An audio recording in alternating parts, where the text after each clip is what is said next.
बर्तमान आम पहुँचीचु गजपति जिला मोहना ब्लॉक अंतर्गत चुड़ंगपुर पंचायत रथदाण्ड साईर धबलेश्वर पीठरे।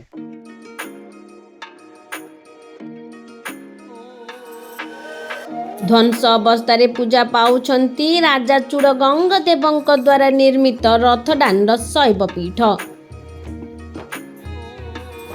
गजपति जिला मोहना ब्लॉक रास्ता दे गले पड़ी चूड़ंगपुर पाख रथदाण्ड धबलेश्वर और गगनेश्वर शैवपीठ।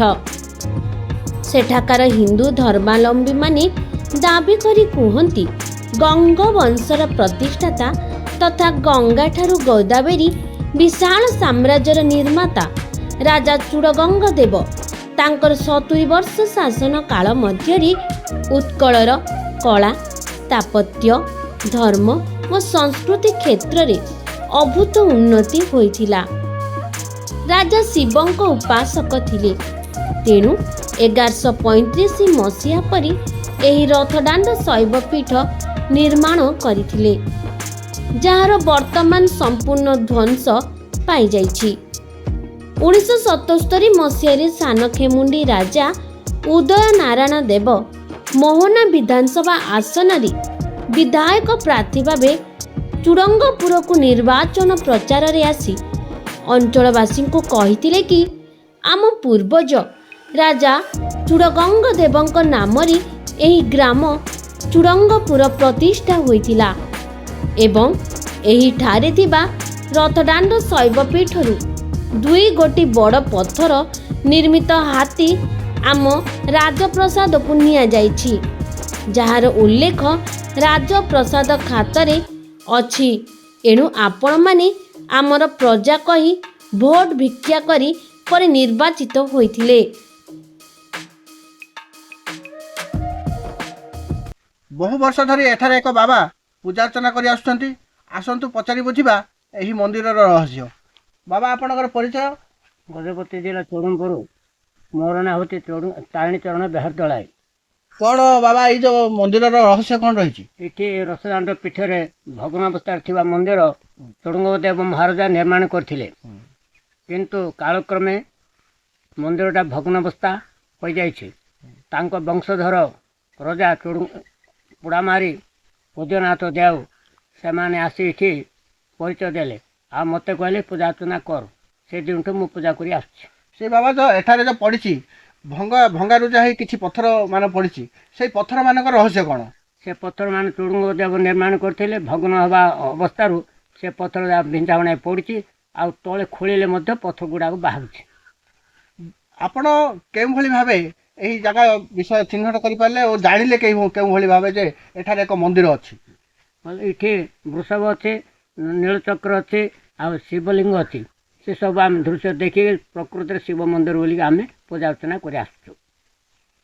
यह द्वारा जहाँ कि जना पड़ा बाबा बाबा को पोड़ामारी रजा जे कि जड़ाई जे आमर पूर्वपुरुषर यही गोटे शिव मंदिर रही। बाबा ताहा शुणी निज किसी अंचलवासी को धरी यही जगह खोली खोलिया द्वारा पुरातन कालर जो मंदिरटी ध्वंस हो माटी तले पोती हो रही ताहा वर्तमान ऊपर को जहाँ बाहरी 15 वर्ष है बाबा एठारे रही पूजार्चना करी यही जगह को वर्तमान गोटे छोटिया कुड़िया घरे जहाँ कि शिव मंदिरटी चली। सरकार पाखे निवेदन रहिला जे यही भंगा शिव मंदिर जहाँ कि अति पुरातन शिव मंदिर जहाँ को उद्धार करने सरकार पाखे से निवेदन कर आसुछंती। सेतेबेलु ही मंदिर विधर्मी आतताई मानक द्वारा संपूर्ण ध्वंस पाई जाइतिला। ताहार किछि वर्ष पूर्वे रथदाण्ड पाख पहाड़ पर्वत घेरा एक जंगलरू बहु पुरातन कलाकृति पत्थर खंड गुड़क देखा मिलितिला। धीरे धीरे अनेक कलाकृति पत्थर मिलिबाकू अंचलवासी सेठारे खोला खोली कला परे 2टी शिवलिंग, लक्ष्मी, हाथी थिबा पत्थर, वृषभ आदि मिलिथिला। सेबेठारु आजि जाए सेठारे खोला आकाश तले बाबा धबलेश्वर नामरे पूजा करा जाउछि। किंतु दुखर विषय एही मंदिर को कहार दृष्टि पड़ू नाही। केवल विश्व हिंदू परिषद पक्षरु କିଛି ଟଙ୍କା ମିଳିବାରୁ ମନ୍ଦିର ନିର୍ମାଣ ପାଇଁ କିଛି ପାଦ ଆଗେଇବା ଦେଖିବାକୁ ମିଳିଛି। କିଛି ବର୍ଷ ହେଲା ତାରିଣୀ ଦଳାଇ ନାମକ ଏକ ବ୍ୟକ୍ତି ସେଠାରେ କାଠ ଝାଟି ମାଟିରେ ଛୋଟ ଟିଣ ଗୃହ ନିର୍ମାଣ କରି ପୂଜା କରୁଛନ୍ତି ଓ ଦାତାଙ୍କ ଦାନରେ ପ୍ରଭୁଙ୍କୁ ଭୋଗ ଲାଗି ହେଉଛି। ବର୍ତ୍ତମାନ ସୁଦ୍ଧା 1000 ବର୍ଷର ପୁରାଣ କଳାକୃତି ପଥର ଗୁଡ଼ାକ ଦେଖିବାକୁ ମିଳୁଛି। ସେହି ଜାଗାରେ ଖନନ କଲେ ପୁରୁଣା ଐତିହ୍ୟ ବଡ଼ ବଡ଼ ପଥର ଦୃଶ୍ୟମାନ ହେଉଛି। ଅଞ୍ଚଳବାସୀଙ୍କ କହିବା କଥା, ଭାରତ ସରକାରଙ୍କ ପ୍ରତ୍ନତତ୍ତ୍ୱ ବିଭାଗ ପକ୍ଷରୁ ତଦନ୍ତ କଲେ ଆହୁରି ଅନେକ କିଛି ହସ୍ତଶିଳ୍ପ, ପୁରାତନ କାରୁକାର୍ଯ୍ୟ, ପୋତି ହୋଇଥିବା ଶୈବପୀଠ, ଶିଳାଲେଖା ସହ କିମ୍ବଦନ୍ତୀ ମିଳିପାରିବ। ସେହିପରି ରାଜ୍ୟ ସରକାରଙ୍କ ଶୁଭ ଦୃଷ୍ଟି ପଡ଼ିଲେ ଶୈବପୀଠକୁ ରାସ୍ତା, ପାଣି, ବିଜୁଳି ଆଦି ସୁବିଧା ହୋଇପାରିବ ବୋଲି ଆଶା କରିଛନ୍ତି ଅଞ୍ଚଳବାସୀ।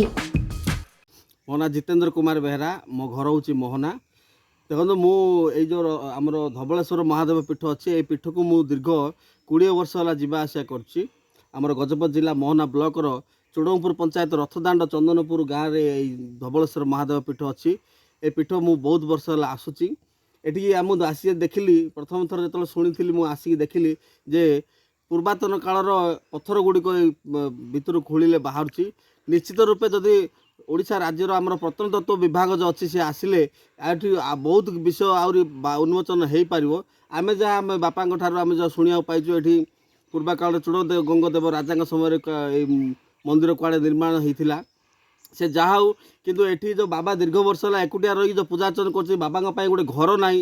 ତାଙ୍କ ପାଇଁ ଗୋଟେ ଯଦି ଘର ନିର୍ମାଣ ହୋଇପାରିଥାନ୍ତା, ଏ ମନ୍ଦିରର ଯେଉଁ ପୁନରୁଦ୍ଧାର ଯଦି ହୋଇପାରିଥାନ୍ତା, ନିଶ୍ଚିତ ରୂପେ ଏଇ ପାହାଡ଼ ୟା ଦୁର୍ଗମ ଅଞ୍ଚଳରେ ନିଶ୍ଚିତ ରୂପେ ଠାକୁରଙ୍କ ଆସ୍ଥାନ ହୋଇ ଚଳପ୍ରଚଳ ହୋଇପାରିଥାନ୍ତା ଏବଂ ଚଳଚଞ୍ଚଳ ମଧ୍ୟ ହୋଇପାରିଥାନ୍ତା। ତେଣୁ ମୁଁ ସରକାରଙ୍କୁ ନିବେଦନ କରିବି ଏବଂ ଜିଲ୍ଲା ପ୍ରଶାସନକୁ, ବ୍ଲକ ପ୍ରଶାସନକୁ ନିବେଦନ କରିବି, ବାବାଙ୍କ ପାଇଁ ଗୋଟେ ଘର ନିର୍ମାଣ କରନ୍ତୁ ଏବଂ ଏଠିକାର ଯେଉଁ ମନ୍ଦିର ଅଛି ଏହାର ପୁନରୁଦ୍ଧାର ହେଉ। ମୋହନାରୁ ସନି ବେହେରାଙ୍କ ରିପୋର୍ଟ, ଲକ୍ସ ନ୍ୟୁଜ୍।